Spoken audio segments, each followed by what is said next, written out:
Welcome back to my YouTube channel. इसमें हम कर रहे हैं ये जूनियर वेलफेयर लेबर का पेपर था। इसमें हम फर्स्ट पार्ट कर चुके हैं 20 क्वेश्चन। अब नेक्स्ट 20 क्वेश्चन हम कर रहे हैं।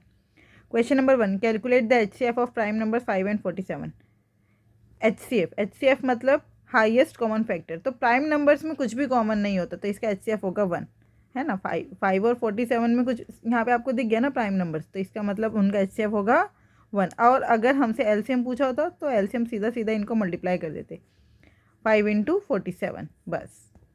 Question number 2, find the area of trapezoid with the height of 8 centimetre, base 10 centimetre and the other base of 14 centimetre. देखो ट्रेपेजॉइड क्या होता है, ट्रेपेजॉइड मतलब ट्रेपीजियम, उसका एरिया क्या होता है, half into sum of parallel sides, sum of parallel sides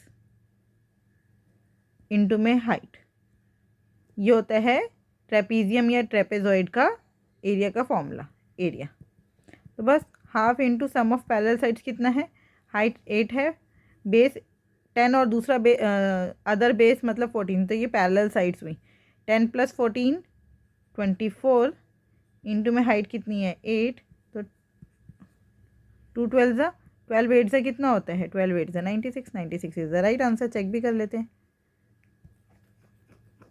yes, 96 is the right answer. Question number 4, a car travels a distance of 240 miles in 4 hours, calculated speed with speed in miles per hour. Speed क्या होता है, distance upon में time, divide कर दो बस। 240/4, 240/4 कितना हो गया, 4 6 24, 60 miles per hour, 60 miles per hour. Check भी कर लेते हैं। Question number 5, Sarah sells a bicycle to Emma at a profit of 20%। देखो सारा ने एक बाइसिकल, समझ लो सारा ने 100% पे खरीदी थी या 100 रुपये की खरीदी थी। उसने जब एमा को बेचा 120% प्रॉफिट पर, तो एमा को कितने की बेचा, 120 रुपये में। 100 का 20% 120। अब एमा ने इसको किसको बेचा, लिली को, कितने पर, 10% के प्रॉफिट पर। तो 120 पर कितना मिला, 110%। 110% यही होता है ना, 110/100। 1 0 से 1 0, 1 0 से 1 0, कितने, लिली को कितने में बेचा, मतलब लिली ने कितने में ख़रीदा या लिली को कितने में बेचा गया। तो 12 इंटू 11 कितना हो गया, 132। अब जो है लिली ने 3960 पे किए थे। Find the cost price for सारा, मतलब 132 किसको रिप्रेजेंट कर रहे हैं, 3960 को। तो हमें किसकी वैल्यू निकालनी है, 100 की। सिंपल, 3960 अपॉन में 132 इंटू में 100। सॉल्व कर देते हैं। ये 11 के टेबल में आता है क्योंकि 6 3 9 और 9, 9 - 9 0। तो 11 12 132, 11 3 33 बचा 6, 11 6 66, 12 3 36, 3000। 3000 is the right answer. Check कर लेते हैं। Yes, 3000 is the right answer. Question number 6, a train 120 metre long is running at 108 kilometre per hour. How long will it take to cross a platform that is 210 metre long. देखो ये train है और ये आपका platform है, ठीक है। ये ट्रेन है और प्लेटफॉर्म लंबा है ना, इसको लंबा कर देते हैं। ये आपका प्लेटफॉर्म है, ये 210 मीटर लंबा है और जो आपकी ट्रेन है वो कितनी मीटर लंबी है, 120। हम कब मानेंगे कि ये जो ट्रेन है ये प्लेटफॉर्म को पार कर गई, जब ये ट्रेन यहाँ से आ रही थी उसके बाद। अब देखो ये आपकी ट्रेन थी 120 मीटर लंबी। अब कब मानेंगे ये ट्रेन जो है वो प्लेटफॉर्म को पार कर गई, जब ये यहाँ से पहुँचते पहुँचते बिल्कुल यहाँ पर आ जाएगी, यहाँ, तब हम कहेंगे इसने पार कर लिया। इसका मतलब ट्रेन ने कितना डिस्टेंस कवर किया, ये पूरा 210 तो किया ही किया, साथ में अपनी लंबाई भी कवर की। तो टोटल उसको कितना डिस्टेंस कवर करना है, टोटल उसको कितना डिस्टेंस कवर करना है, 210 + 120। ये डिस्टेंस ट्रेन कवर करेगी, है ना। ट्रेन ने यहाँ से चलना शुरू किया था और ट्रेन यहाँ तक पहुँची है, इतना डिस्टेंस कवर किया है। तो ये कितना है, 210 और 120 कितना हो गया, 330। ये तो हो गया डिस्टेंस। और स्पीड कितनी है, 110, 108। और टाइम क्या होता है आपका, टाइम होता है डिस्टेंस अपॉन में स्पीड।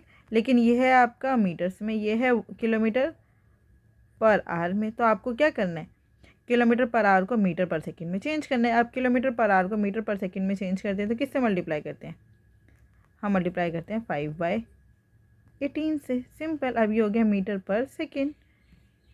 18 6 ज़ा 108, 5 2 ज़ा 10, फिर 2 1 ज़ा 2, 2 3 ज़ा 6, 3 11 ज़ा 11 second is the right answer. अच्छा, ये मैंने 5 काट के 2 कैसे लिखा है? मैंने 330 को ऐसे मान लिया, 33 इंटू 10। दोबारा से देखो, नहीं समझ आया तो जिसको आ गया वो स्किप करके आगे देख लेना वीडियो। टोटल डिस्टेंस है 330 अपॉन में 108। 108 को मीटर पर सेकेंड में चेंज करने के लिए मैंने मल्टीप्लाई कर दिया 5/18 से। 18 6 ज़ा 108, तो अब ये हो गया 330 को ऐसे लिख सकती हूँ ना, 33 इंटू 10 अपॉन में 6 इंटू 5, 5 2 ज़ा 10, 2 1 ज़ा 2, 2 3 ज़ा 6, 3 11 ज़ा 11 second is the right answer. Question number 7. Two cubes of iron whose edges are 9 centimeter and 4 centimeter are melted and formed into a single cube. Find the volume of the new cube formed. देखो, volume कभी भी change नहीं होती है ना। इन दोनों की volume को ऐड कर दो तो नए वाले क्यूब की वॉल्यूम पता चल जाएगी। तो अब वॉल्यूम क्या होता है?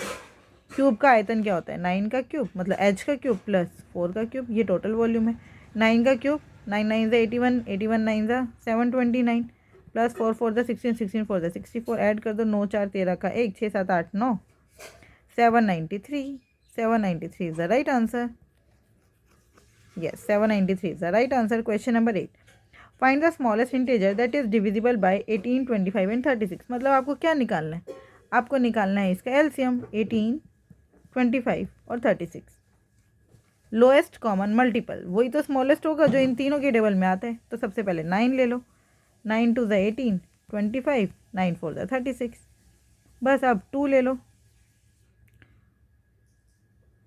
1 25 और 2, तो ये कितना हो गया? 9 इंटू 2 इंटू 25 इंटू 2, तो 2 2 ज़ा 4, 25 4 ज़ा 100, तो 9 इंटू 100 मतलब कि 900 is the right answer. Question number 9. Calculate the result of ये। देखो, रिजल्ट निकालना है इसका, तो इसको आप मल्टीप्लाई नहीं करोगे, इसको आप सॉल्व करोगे। 3.6 इंटू 2.5, पॉइंट हटा के पहले मल्टीप्लाई। देखो क्या करते हैं, बोर्ड मास लगाना है। बोर्ड मास सबसे पहले ब्रैकेट, फिर ऑफ, फिर डिवाइड, फिर मल्टीप्लाई। तो डिवाइड तो है नहीं, सबसे पहले हमें मल्टीप्लाई करना है। तो 3.6 इंटू 2.5 का आप ऐसे लिख सकते हो 36/10 इंटू में 25/10, 25 1 25 और ये 100 है, 25 4 100, सीधा सीधा लिख दो, 4 9 36। इन दोनों को सॉल्व करके कितना आ गया? 9 माइनस 1.2 प्लस 0.3, तो ये हो गया 9.3 माइनस 1.2। तो कर दो माइनस, कितना हो गया ये? 9.3 माइनस 1.2 कितना हो गया? 8.1। 8.1 is the right answer. Let's check it. Yes, 8.1 is the right answer. Question number 10. A solid sphere has a diameter of 42 centimetre, what is its volume? देखो, वॉल्यूम पता होना चाहिए। आयतन क्या होता है? एक गोले का आयतन होता है 4/3 पाई आर क्यूब। 4/3 इंटू में 22/7 इंटू में रेडियस कितना है? डायमीटर 42 है तो रेडियस है 21 इंटू 21 इंटू 21। 7 3 ज़ा 21, 21 से 21 कट गया। अब आंसर क्या आएगा? देखो, लास्ट में ज़ीरो तो आ नहीं सकता, ये तो होगा ही नहीं 100%। अब आप मल्टीप्लाई, यूनिट डिजिट देखो, 8 ही होगा। 4 2 ज़ा 8, 1 ज़ा 8, 8 1 ज़ा 8। अब हमें देखना है सम ऑफ डिजिट। देखो, यहाँ पे 21 है। 21 क्या होता है? 3 इंटू 7। 21 क्या होता है? 3 इंटू 7, तो मतलब 3 3 ज़ा 9। जब भी हमारे मल्टीप्लिकेशन में 9 आ जाए तो सम ऑफ डिजिट हमेशा 9 होता है। सम ऑफ डिजिट क्या होता है? 9। तो यहाँ पे देखो, सम ऑफ डिजिट कितना है? 8 3 11, 11 का मतलब 2, और 8 2 10 का मतलब 1, तो ये भी नहीं हो सकता आंसर। यहाँ पे देखो, वही है, 8 8 3 11, 11 का मतलब 2, 8 और 2 10 मतलब 1, ये भी नहीं हो सकता। यहाँ पे देखो, 8 3 11, 11 का मतलब 2, 8 2 10 का मतलब 1, 8 और 1 9, इसका मतलब यही आंसर हो सकता है, और कोई आंसर हो ही नहीं सकता। सम ऑफ डिजिट 9 ही आना चाहिए। तो 4 is the right answer. Question number 11. If x ratio y is equals to 5:2 and x minus y is 15. देखो, x माइनस वाई कितना है हमारे यहाँ पर? 5 - 2 3 है, लेकिन ये 3 नहीं 15 है ना। 3 किसको रिप्रेजेंट कर रहा है? 15 को। तो x प्लस वाई कितना होगा? x प्लस वाई कितना है आपका? 5। 5 और 2 7, तो 7 की वैल्यू कितनी होगी? 15/3 गुना में 7, बस 3 5 15, 7 5 35। समझ आ रहा है? 3 की वैल्यू 15 है, मतलब 1 की वैल्यू हो गई 5, तो 7 की value 7 5 35, 35 is the right answer. Question number 12, a shopkeeper buys a shirt for $30 and sells it for $45। CP कितना है? $30। SP कितना है? $45। प्रॉफिट परसेंटेज, तो प्रॉफिट कितना हुआ है? 45 माइनस 30, $15 का।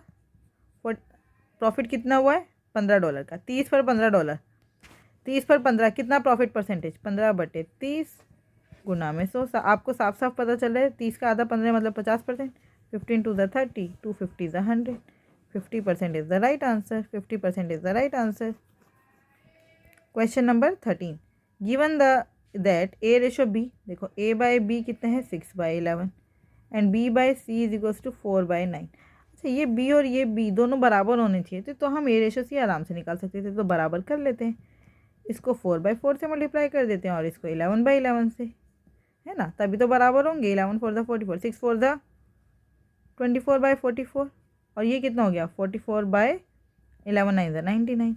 यह है A/B और यह है B/C। अब B बराबर हो गया ना, तो कैंसिल आउट कर दिया एक तरह से हमने, तो A रेशो C कितना हो गया? 24/29, 99 है। 24/99 लिखा ही नहीं, कुछ लिखने में गड़बड़ कर दिया होगा। हाँ, फोर्थ वाला आंसर है 24/99। Question number 14. In a school election, there are 3 candidates. The first candidate receives 15% of the votes. The second candidate receives 25% of the votes, and the total number of votes cast is 12,000. इसका मतलब 100% कितना है? Total तो votes 100% ही होगी, 100% is 12,000। अब पहले को मिला 15%, सेकंड को मिला 25%, तो तीसरे को कितना मिला? देखो 15 और 25 कितना हो गया? 40। तो तीसरे को मिला 60%, तो 100% अगर 12,000 है तो 60% कितना होगा इसका? 60%। निकाल दो। 60/100, 12 6 जा 72, साथ में 2 0, 7,200, बस 7,200 is the right answer. Question number 15, what is the rabbit population after 3 years when a population of 10,000 of rabbit experiences an 10% increase in the first year, followed by 12% decrease in the second year, and finally 50% increase in the third year। देखो 10,000 rabbits है, पहले साल में rabbit की संख्या बढ़कर 8% बढ़ गई। 8% बढ़ गई मतलब अगर पहले 100% थी तो अब कितनी हो गई? 108%। 108% मतलब 108/100। उसके बाद सेकेंड ईयर में 12% डिक्रीज़ हो गई। अब अगर 100% है, 12% डिक्रीज़ होने के बाद 88% रह जाएगी, तो अब रह गई 88%। उसके बाद 50% बढ़ गई, तो पहले अगर 100% थी तो अब कितनी हो गई? 150%। बस सॉल्व कर दो। 2 0 से 2 0 कैंसिल, 2 0 से 2 0 कैंसिल, 1 0 से 1 0 कैंसिल, 5 3 ज़ा 15, 5 2 ज़ा 10, 2 44 ज़ा 88। अब आपको देखना है क्या आंसर आएगा। ये हो गया 108 इंटू में मैं 44 कैसे लिख सकती हूँ? 4 इंटू 11 इंटू 3 44, 4 3 ज़ा 12, 108 इंटू में 12 इंटू 11। ठीक है, मैंने 11 अलग क्यों रखा? क्योंकि 11 से मल्टीप्लाई करना बहुत ईजी है। 11 से किसी भी नंबर को मल्टीप्लाई करना बहुत ईजी है। 108 इंटू 12 करो, कितना हो गया? 12 8 ज़ा 96, 96 एज इट इज़ आ गया, 12 1 ज़ा 12, बस इंटू में 11। 11 से मल्टीप्लाई करना होता है तो पहले 6, फिर 9 और 6 15 का 1। अच्छा, अगर मैं लास्ट के 2 डिजिट देखूँ तो 56 कहाँ पे आ रहा है? सिर्फ थर्ड में आ रहा है, तो यही राइट आंसर है ना।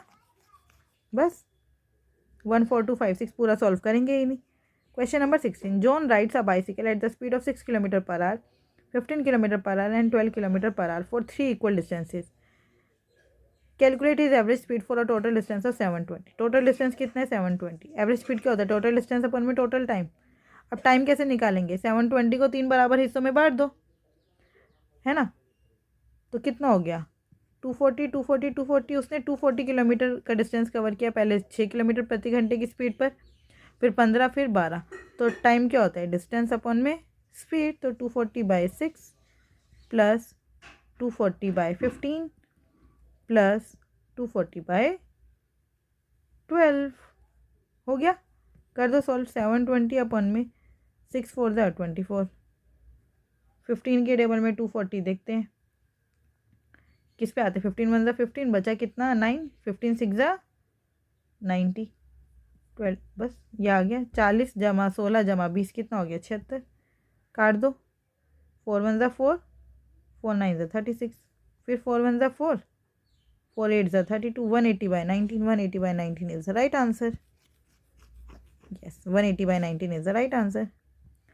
Question number 17. The pie chart below represent the profit percentage of a company on 5 different products. If the revenue generated from the product C is 15,000, what is the total revenue of all the 5 products? क्या बोल रहे हैं वो, ये represent the profit percentage of a company. Profit percentage है, ठीक है। ए पर 18% का प्रॉफिट, बी पर 22% का, सी पर 12% का, डी पर 28% का और ई पर 20% का प्रॉफिट हो रहा है। If the revenue generated from the product C is 15,000, देखो रेवेन्यू जनरेट कितना हो रहा है सी से रेवेन्यू जनरेट हो रहा है 15%। What is the total revenue of all the 5 products? तो आपको टोटल रेवेन्यू निकालना है पूरे सारे प्रोडक्ट्स का, ठीक है। तो आप देखते हैं कैसे करेंगे इसको। देखो इसमें क्या है, सी से हमें मिल रहा है 15,000, इसका मतलब जो 12% है वो किसके बराबर है, 15,000 के, है ना। तो वो क्या कह रहे हैं, what is the total revenue. Total अगर हम देखें 18 और 22, वैसे तो टोटल 100% ही होगा क्योंकि पूरा सर्कल कवर हो रहा है। 18 और 22 ये हो गया 40, 12 और 28 ये हो गया 40 और ये 20, तो टोटल हो गया 80।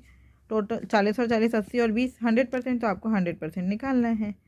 बस 15,000 बटे में 12 गुना में 100, यही करेंगे। 4 3 ज़ा 12, 4 25 ज़ा 100, 3 1 ज़ा 3, 3 5 ज़ा 15, तो 25 5 ज़ा कितना होता है 125, साथ में 3 0, तो कितना आंसर आया 125000। Third is the right answer. Check भी कर लेते हैं। Yes. Question number 18. A watch is listed for $120. If it is purchased during a clearance sale with a 30% discount, what is its final price? देखो 30% discount पे मिली है तो हमने कितना पे किया 70%, तो 120 का 70% कितना होता है 70%, मतलब सीधा सीधा लिख दो 7/10, क्योंकि एक जीरो से एक जीरो तो कैंसिल हो जाएगी ना। 12 7 84, 84 is the right answer. $84 is the right answer. Question number 19. Find the fourth proportion. Fourth proportion का क्या मतलब है, 7/14 इज प्रोपोर्शनल टू 56/x। तो क्या होता है, product of mean terms is equal to product of extremes. 14 into 56 बराबर है 7 इंटू एक्स। इसका मतलब 14 इंटू ये 56 था, 14 इंटू 56 अपॉन में 7 बराबर है एक्स। 7 टू द 14, 56 इंटू 2 कितना हो गया 6 टू द 12 का 1, 5 टू द 10 और 1 11, 112 इज द राइट आंसर। तो आप अगर एग्जाम में आते तो आप सीधा क्या करोगे, इन दोनों को मल्टीप्लाई करके 7 से डिवाइड कर दोगे, क्योंकि आपको मेथड पता चल चुका है। तो 112 is the right answer. Question number 20. The price of a gasoline is increase by 25%. By what percentage must one reduce their driving to keep the monthly fuel expenses unchanged. देखो price of gasoline is increase by 125%। गैसोलाइन का price बढ़ गया, पहले 25% बढ़ गया, पहले 100% था, तो अब प्राइस बढ़ के कितना हो गया 125%। अगर आप अपना कंजप्शन चेंज नहीं करोगे, कंजप्शन एज इट इज़ है, तो जो आपका एक्सपेंडिचर है वो भी 100% से बढ़कर 125% हो जाएगा। तो आपका एक्सपेंडिचर 100% ही रहे, एक्सपेंडिचर सेम टू सेम ही रहे, 100% ही रहे, तो आपको क्या करना पड़ेगा, जो आपका एक्सपेंडिचर 125% बढ़ रहा है, वो वापस 100% पे लाने के लिए कंजप्शन में कम करना पड़ेगा। कितना कम करना पड़ेगा, 125 पर 25 है ना, 125 पे 25 कम करोगे तो ही तो एक्सपेंडिचर 100% रहेगा, तो कंजप्शन उतना ही रहे, तो आपको पता चल जाएगा कितना कंजप्शन चेंज करने की ज़रूरत है। इंटू में 100%, 25 5 ज़ा 125, 5 20 ज़ा 100, 20%।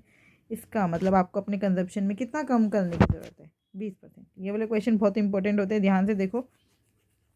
फिर से बताती हूँ, कंजप्शन अगर एज इट इज़ है, कंजप्शन में कोई चेंज नहीं हो रहा, प्राइस आपका पहले था 100 रुपये, अब आपका बढ़कर हो गया 125 रुपये। कंजप्शन समझ लो आप 1 यूनिट ही कर रहे थे, 1 यूनिट, ठीक है, 1 यूनिट। तो आपका एक्सपेंडिचर कितना हो जाएगा? पहले आपका एक्सपेंडिचर 100 रुपये था, अब हो गया 125 रुपये। लेकिन वो कह रहे हैं आपका एक्सपेंसेस अनचेंज रहे, मतलब आपका एक्सपेंसेस 125 नहीं 100 ही रहना चाहिए। तो यहाँ पे कमी करनी पड़ेगी। वो कमी कितनी करनी है, हमें कितना % कम करना है? तो हम देखेंगे, अगर हम ये चेंज नहीं करते तो हमारा एक्सपेंडिचर बढ़ रहा है, लेकिन एक्सपेंडिचर तो हमें 100 ही चाहिए। तो 125 की जगह यहाँ पे एक्सपेंडिचर होना चाहिए था 100। तो वो कैसे होगा? हमें एक्सपेंडिचर पे 25 की कमी करनी है, किस पर? 125 पर, इंटू में 100%, बस 25 5 ज़ा 125, 520 ज़ा 100। 20% के कंजप्शन पे अगर हम कमी कर देंगे, मतलब एक्सपेंडिचर में अब हमें 20% कम करना है ना। तो बस वही हमने कर दिया, एक्सपेंडिचर में कितना कम करना है? 20%। और वो कमी किसके कारण आएगी? अब वो आएगी कमी कंजप्शन के कारण, तो वही हमने निकाल दिया। तो आंसर चेक भी कर लेते हैं। आई होप आपको ये समझ आया होगा। फिर भी अगर कोई डाउट है तो आप मुझसे जुड़ सकते हैं @mathsps1 पर। Thank you, keep learning, keep practising.